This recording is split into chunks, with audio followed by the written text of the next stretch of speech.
प्रचंड बहुमत के साथ महायुति की सरकार बनने के बाद से ही उद्धव ठाकरे को लगातार झटका लग रहा है। पार्टी के नेता इस्तीफा देकर भाग रहे हैं। पार्टी के नेता चाहते हैं कि उद्धव ठाकरे कांग्रेस से अलग होकर बीजेपी के साथ हाथ मिला ले, लेकिन संजय राउत कांग्रेस के साथ ही बने रहना चाहते थे। लेकिन जिस तरह से उद्धव गुट में भगदड़ मची है, उसके लिए कहीं न कहीं संजय राउत ही जिम्मेदार हैं, क्योंकि वो ही कांग्रेस से अलग होने का विरोध कर रहे थे, जिसको लेकर ये खबर भी आई थी कि मीटिंग के दौरान उद्धव ठाकरे के घर मातोश्री में शिव सैनिकों ने राउत को कमरे में बंद कर दिया, साथ ही कथित तौर पर उनकी पिटाई भी कर दी। लेकिन हैरानी की बात यह है कि इसको लेकर संजय राउत चुप्पी साधे हुए हैं। पिटाई की खबर को लेकर वो कुछ भी नहीं बोल पा रहे हैं। वहीं अब चौतरफा घिरने के बाद राउत को भी बीजेपी की याद आ रही है। वो भी अब समझ गए हैं कि उद्धव ठाकरे उनकी सुनने वाले नहीं है। ऐसे में अब संजय राउत की भाषा बदल गई है। तो वहीं दूसरी तरफ अब शरद पवार भी पलटी मारते दिख रहे हैं और कांग्रेस महाराष्ट्र में एकदम अकेले पड़ गई है। इस खबर में आगे आपको बताएंगे सब कुछ डिटेल में। इसके साथ ही आपको ये भी बताएंगे कि कैसे अरविंद केजरीवाल की बढ़ गई है चिंता। तो बने रहिए हमारे साथ अंत तक और देखिए हमारी ये खास रिपोर्ट। करारी हार के बाद उद्धव ठाकरे अब सीएम देवेंद्र फडणवीस के सामने हाथ फैला रहे हैं। उद्धव ठाकरे और संजय राउत जो बीजेपी को आंख दिखा रहे थे, वो अब झुक गए हैं। ये देखकर सीएम देवेंद्र फडणवीस ने कहा है कि यह अच्छी बात है। दर्शकों लगता है कि शिवसेना यूवीटी को पुराने साथी याद आने लगे हैं। उन्हें लगने लगा है कि कहीं न कहीं महाविकास आघाड़ी के साथ जाकर अपने राजनीतिक अस्तित्व पर ही उन्होंने खतरा मोल ले लिया है। दर्शकों, आप एक बात तो समझ लीजिए कि उद्धव ठाकरे को ये बात तो समझ आ चुकी है कि कांग्रेस के साथ जाकर सिर्फ उनका राजनीतिक विनाश ही हुआ है। इस बात की कोई गारंटी नहीं है कि अगली बार भी सब अच्छा हो। लोकसभा चुनाव में अगली बार भी मौसम चुनाव का सुनहरा ही होगा, ये मुश्किल है। शिवसेना यूबीटी को पता है कि केंद्र में वो तभी बेहतर सम्मान पाएंगे जब महाराष्ट्र में उनकी स्थिति मजबूत होगी। इसलिए शायद अब उद्धव ठाकरे को फिर से देवेंद्र फडणवीस की याद आने लगी है। उन्हें लगने लगा है कि कहीं उनके साथ ऐसा न हो कि उनके कारण उनके पिता की विरासत ही खत्म हो जाए। इसलिए अब उद्धव देवेंद्र के दिल में जगह मांग रहे हैं और संजय राउत भी अब अपना सब कुछ कुर्बान करने के लिए तैयार हैं। दरअसल उद्धव ठाकरे अब बीजेपी के साथ जाने का मन बना चुके हैं, क्योंकि वो जानते हैं कि अगर वो बीजेपी के साथ नहीं गए तो फिर से पार्टी में बड़ी टूट हो सकती है। यही वजह है कि उद्धव ठाकरे और संजय राउत के सुर बदल गए हैं। लेकिन बीजेपी के साथ जाने के बाद संजय राउत का क्या होगा, ये बड़ा सवाल है। वो कैसे फिर से राज्यसभा जा पाएंगे, क्योंकि बीजेपी उन्हें फिर से राज्यसभा भेजेगी, ये मुश्किल ही है, क्योंकि बीजेपी के नेता सबसे ज्यादा संजय राउत से ही नाराज हैं। इसलिए संजय राउत बीजेपी के साथ जाने के लिए घबरा रहे थे, लेकिन अब उनके पास कोई ऑप्शन नहीं है। शिव सैनिकों द्वारा कमरे में बंद करने को लेकर आई खबर के बाद तो संजय राउत एकदम बदल गए हैं। संजय राउत ने अब तक इस खबर का खंडन भी नहीं किया है कि कमरे में बंद करके उनके साथ मारपीट की गई है। ऐसे में अब लोग सोशल मीडिया पर कंबल कुटाई की वीडियो ढूंढ रहे हैं।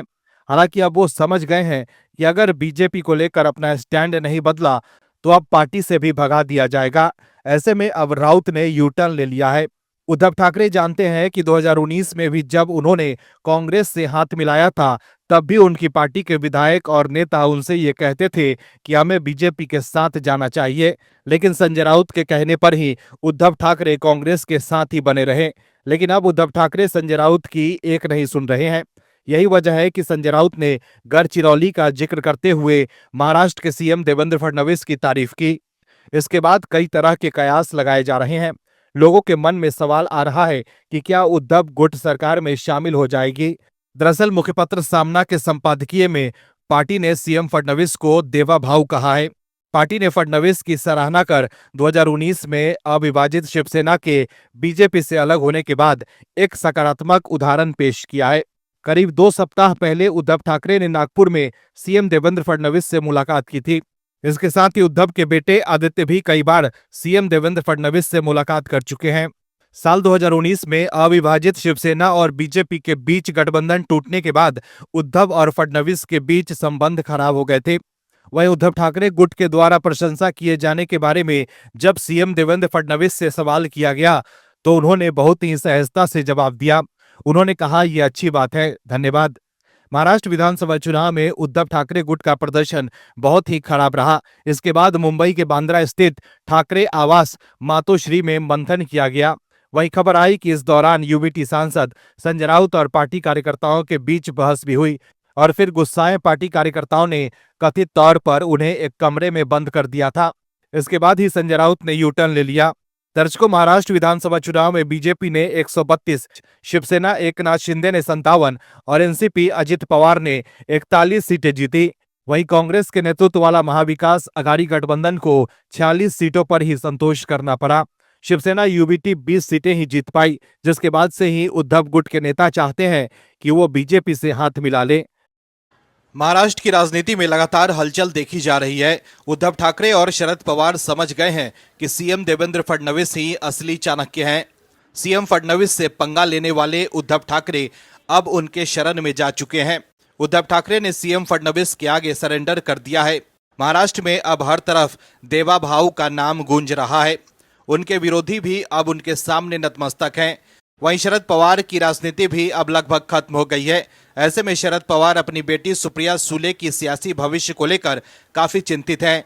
वहीं दूसरी तरफ सीएम फडणवीस फ्रंट फुट से खेल रहे हैं और अब एकनाथ शिंदे भी टेंशन में है। दरअसल विधानसभा चुनाव में महाविकास अघाड़ी की बुरी हार और उसके बाद मुख्यमंत्री पद और विभागों के बंटवारे को लेकर महायुति के सहयोगी दलों में तकरार से राज्य में नए राजनीतिक समीकरण की आहट दिखाई दे रही है। बुरी हार के बाद खुद महाविकास अघाड़ी भी दो फाड़ होने के कगार पर है।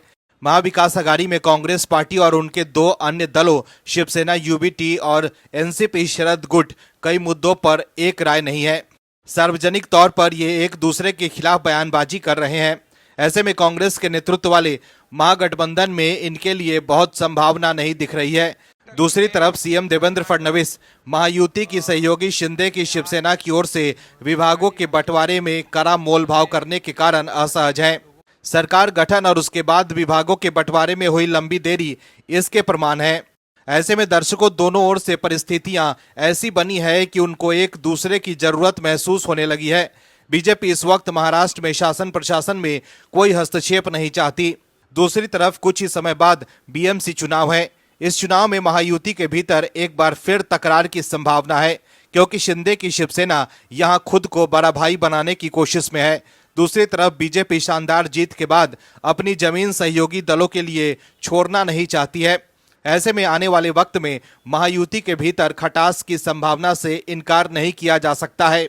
वहीं बात करें महाविकास अघाड़ी की, तो इस वक्त इस गठबंधन में सबसे असहज स्थिति में उद्धव गुट की शिवसेना है। विचारधारा से समझौता कर बने इस गठबंधन के कारण उद्धव गुट की शिवसेना अब जनता की अदालत में भी खारिज हो चुकी है। वहीं रही बात शरद पवार गुट की एनसीपी की, तो पवार परिवार और पार्टी के भीतर से मजबूत आवाज आ रही है कि अब दोनों पवारों यानी शरद पवार और अजित पवार के बीच सुलह हो जाना चाहिए। ऐसे में दोनों तरफ से आग बराबर लगी है। ऐसे में अगर एनसीपी शरद पवार गुट और शिवसेना उद्धव गुट की ओर से सीएम देवेंद्र फडणवीस की तारीफ की जा रही है, तो निश्चित तौर पर अंदर खाने कुछ न कुछ पक रहा है। दरअसल नए साल पर सीएम देवेंद्र फडणवीस ने गढ़चिरौली का दौरा किया था। उनके इस दौरे की शिवसेना उद्धव गुट और एनसीपी शरद पवार गुट ने भी तारीफ की है। शिवसेना उद्धव गुट ने अपने मुखपत्र सामना में बधाई हो देवा भाऊ शीर्षक से संपादकीय लिखा। फडणवीस के गढ़चिरौली दौरे की सुप्रिया सुले ने भी तारीफ की। कुल मिलाकर देखें तो इस वक्त महाराष्ट्र में सीएम फडणवीस सबके प्रिय बने हुए हैं। वहीं शरद पवार और उनकी बेटी सुप्रिया सुले ने जिस तरह से सीएम फडणवीस की तारीफ की है, उसके बाद उद्धव ठाकरे की पार्टी ये दिखाने की कोशिश कर रही है कि उनके लिए फडणवीस सबसे ज्यादा प्रिय हैं। वहीं इन सब के बीच एकनाथ शिंदे की चिंता जरूर बढ़ गई होगी, क्योंकि उद्धव गुट द्वारा सीएम फडणवीस के करीब आने से वो बीजेपी से मोल भाव नहीं कर पाएंगे। वहीं दूसरी तरफ कांग्रेस एकदम अकेले पड़ गई है। दिल्ली में होने वाले चुनाव से पहले आम आदमी पार्टी चौतरफा गिर गई है। दर्शकों, इस बार आम आदमी पार्टी के मुखिया अरविंद केजरीवाल के लिए राजनीतिक राह आसान नहीं होने वाली है। अरविंद केजरीवाल और उनके दिग्गज साथियों के खिलाफ बीजेपी और कांग्रेस ने ऐसी गोलबंदी कर दी है कि मानो उन्हें कांटो खून नहीं है।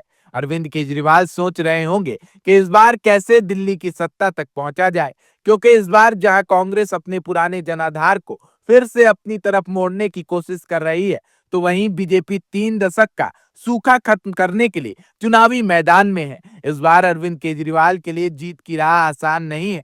दर्शकों, दिल्ली में विधानसभा चुनाव की तारीखों के ऐलान से पहले ही मुकाबले की शुरुआत हो चुकी है। आम आदमी पार्टी और कांग्रेस बाद अब बीजेपी ने भी 29 सीटों पर उम्मीदवारों का ऐलान कर दिया है।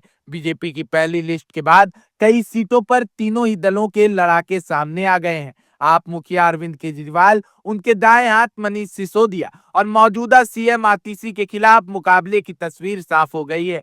जीत किसकी होगी यह तो चुनाव के बाद पता चलेगा, लेकिन दिल्ली की इन 3 हॉट सीट पर जंग काफी रोचक होने जा रही है। नई दिल्ली सीट से चौथी बार उतरे पूर्व मुख्यमंत्री अरविंद केजरीवाल का मुकाबला 2 पूर्व सीएम के बेटों से होने जा रहा है। कांग्रेस ने केजरीवाल के खिलाफ शीला दीक्षित के बेटे संदीप दीक्षित को टिकट दिया, तो बीजेपी ने उम्मीद के मुताबिक परवेश वर्मा को उतार दिया है, जो यहां लाडली योजना के जरिए हलचल पैदा कर चुके हैं। परवेश वर्मा पूर्व सीएम साहिब सिंह वर्मा के बेटे हैं।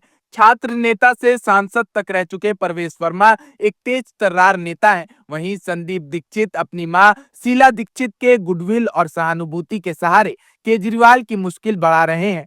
केजरीवाल भले ही सीट से खुद शीला दीक्षित को हरा चुके हैं, लेकिन वह साल दूसरा था और यह साल दूसरा है। तब से अब तक यमुना में काफी पानी बह चुका है और हालात भी बदल चुके हैं।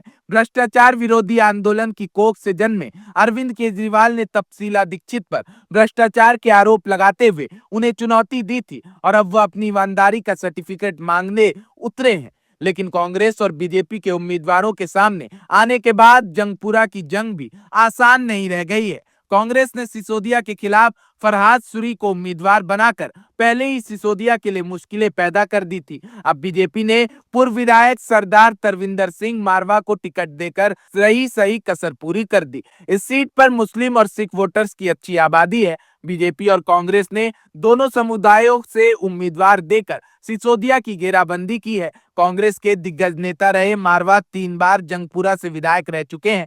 वो साल 2022 में भाजपा में शामिल हो गए थे। वहीं फरहाद सूरी भी जंगपुरा और दिल्ली की सियासत के जाने माने चेहरे हैं। वह निजामुद्दीन वार्ड से लगातार पार्षद का चुनाव जीतते आ रहे हैं। वह दिल्ली कांग्रेस की दिग्गज नेता रही ताजदार बाबर के बेटे हैं।